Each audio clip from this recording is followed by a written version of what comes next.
Assalamu alaikum. This is Dr. Munir from University of Technology and Applied Science in Hebrew. This is the second part of the first lecture in object-oriented programming, which cover the main concept of object-oriented programming and focus on learning outcome number one. In the first part, we talk about what is the difference between POP and object-oriented programming, and we see some of the reason that why we use object-oriented programming, and we also define the meaning of object-oriented programming and list the main concepts in object-oriented programming, which is object and class and encapsulation, inheritance, polymorphism, abstraction, and we talk about what is Java and why we use Java in this course, and also we define some of the phases of writing a Java program, and we talk about the Java development kit in a snapshot. We stopped at Java Virtual Machine. Java Virtual Machine is a very interesting part in Java, which basically, if you look at the Java Virtual Machine, it's the main thing that make Java independent platform. We will see how Java Virtual Machine make Java independent platform. First of all, the virtual machine is a software, okay, that take the code, all right, and make it run on any platform, all right. So first, if you talk about a virtual machine, it's just a software that interrupt the code and make it run on any platform, all right. So Java virtual machine, all right, for Java is for Java programs, all right, and it is used to run the program in any Java or any operating system such as Linux, Windows, Macs, or anything. So you just write one program. You don't have to, write many versions for each operating system. You just write it just one, and Java Virtual Machine, which is an interpreter, will look after the program and make it run in any platform. Java Virtual Machine is an abstract machine, okay, which basically is another definition for Java Virtual Machine that provide runtime environment in which the Java bytecode can be executed on any platform. Java Virtual Machine does perform the following operation. First, it load the code, make sure the code has no errors, and if there's no error, it'll execute the code and provide a runtime environment that run in any platform. It looks after some of the things like memory area, locating memory area. The class file format must be without any error. Register that will be used in the computer. Garbage collection heap, which is look after the memory so you won't run out of the memory even if your program is a very big program. It will just keep cleaning the memory for unused variable or data, and also will report any error happening in the system. So if you want to look at the architecture of the Java virtual machine, it's basically a class loader, all right. So when it load the code, which is Java class loader by class loader, and load it into the memory and look after this the class area, the heap, the stack, the PC register. I'm sure I don't want to go through this into detail, but this is in the memory, right? This is in the memory. That means the Java virtual machine load the class into the memory and look after it. Memory, okay, and look after the class and the machine relating all these things: class area, heap, stack, PC registers, and the stack as well.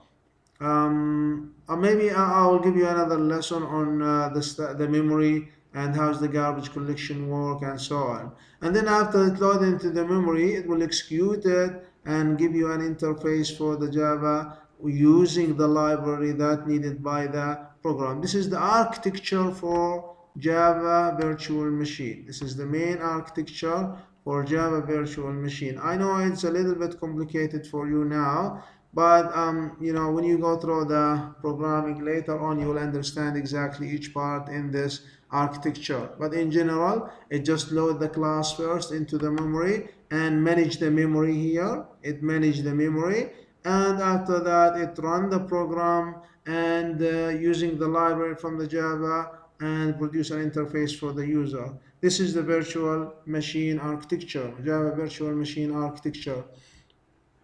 How Java virtual machine architecture make the Java program independent platform. As we said, you write the Java program here and the extension for it will be a Java. You can write the Java program using any editor. You just save it. This is Java here. You write the Java code and save it .java. You give it to the Java compiler by saying Java, this command, Java, okay, Java C, all right, Java C, which is written right here, compiler. Now the compiler will convert the Java C, the Java class into bytecode. The bytecode extension is a class. We already mentioned that in the first part of this lecture. Now the bytecode is machine independent, okay, but it's non-executable code. It need an interpreter in order to run. All right, it's a machine independent, but it need somehow interpreter in order to run it because it's non-executable file.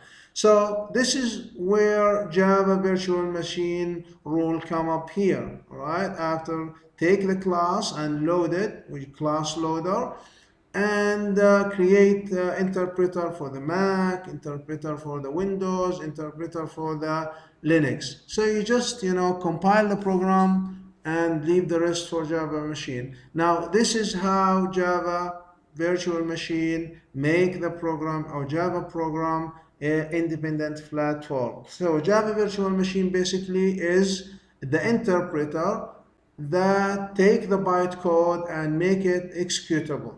All right, and make it executable in any platform you imagine, even mobile phone, Windows, Mac, Linux, Android, ISO, anything. Now we will, give a demonstration how to open the Java program using NetBeans IDE or NetBeans software. I'm gonna go now. There's a screenshot on the slide. You can go through it, but I will demonstrate how to do that using the NetBeans. So I will just open the NetBeans now. This is my NetBeans open here. I have some project, probably you don't have anything. So in order to open a Java program, all right, let me make the screen bigger a little bit. If I can do that, that would be great so you can see that.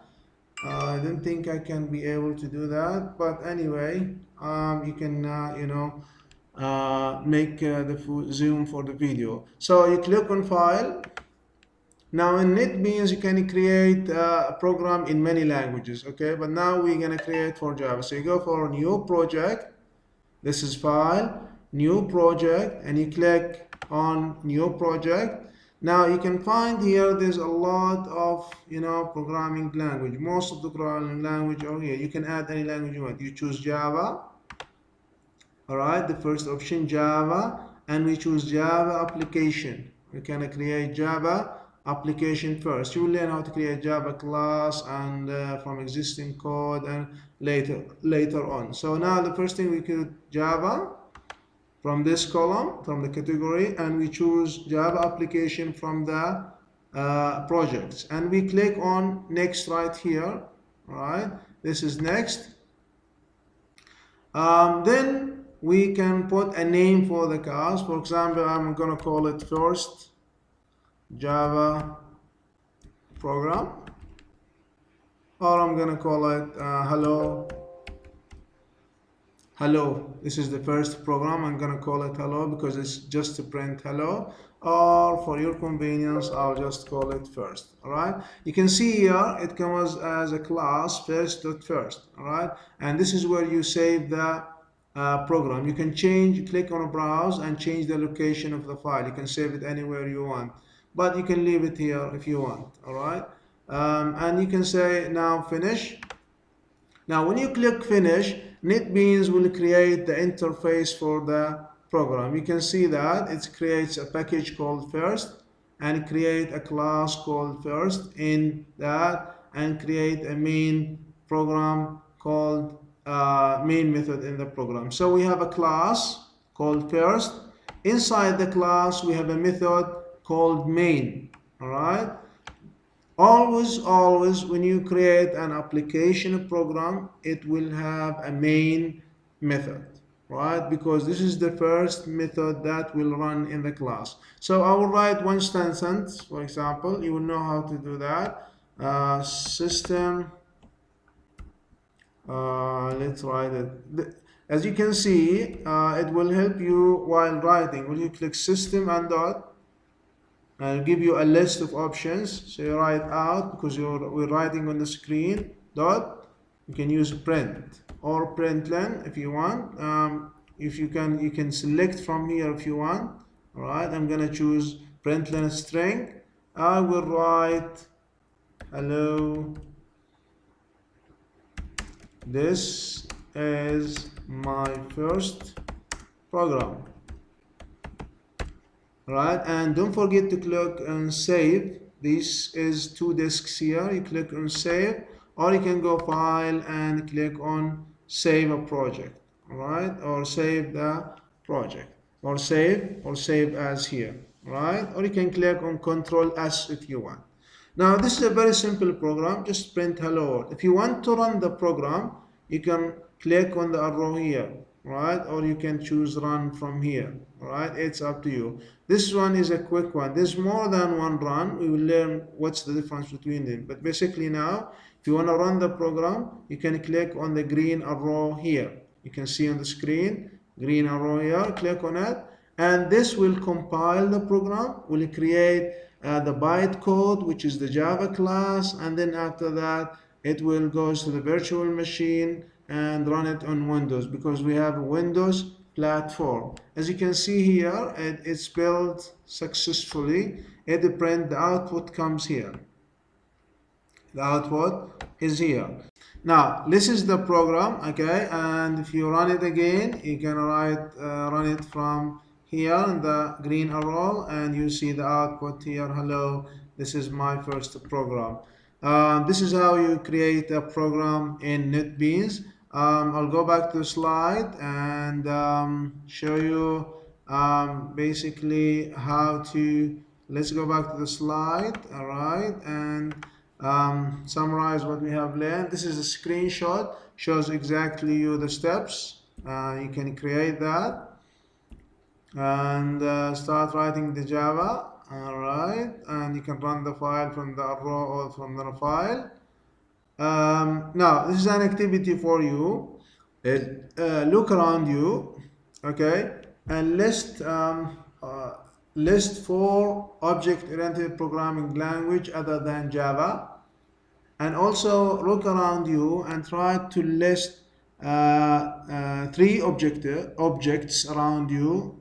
You can find a lot of objects. Everything around you is object, and list 2 attributes and methods for that object. We mentioned that an example, we have a car as an object, and we mentioned 2 attributes, color and model, and we have 2 methods for the car, move forward and move backward. So you can do the same thing here, and for 3 objects. For each object, mention 2 attributes and 2 methods. You can discuss the answer with your friend if you want. This will give you an understanding of the object. So later on, when we create a class, you know exactly what we're talking about, the difference between a class and object. Also, try to open the NetBeans and write this program and run it and see how is that happening. You don't have to know everything in there. Try to run it, and if the letter is capital, keep it capital. If it's small, make it small, because Java is a case-sensitive program. Now, so far, we have learned the difference between Bob and OOP in the first part, and we see some features of Java, why we use Java, because of some reasons, because it's interesting, simple, fast, modularity, and so on. And the main concepts in object-oriented programming, we look at the encapsulation, object, class, polymorphism, abstraction, and so on. And we talk about Java Virtual Machine, and we saw the Java Virtual Machine architecture and what is the main rule of Java Virtual Machine, which is basically run the bytecode or work as interpreter for the bytecode in order to run in independent platform. And also the last thing, we demonstrate how to use NetBeans to create a very simple program that print hello statement. I hope that everything is clear. Please go through all the slides, and if you have any question, you can just email me. I wish you all the best.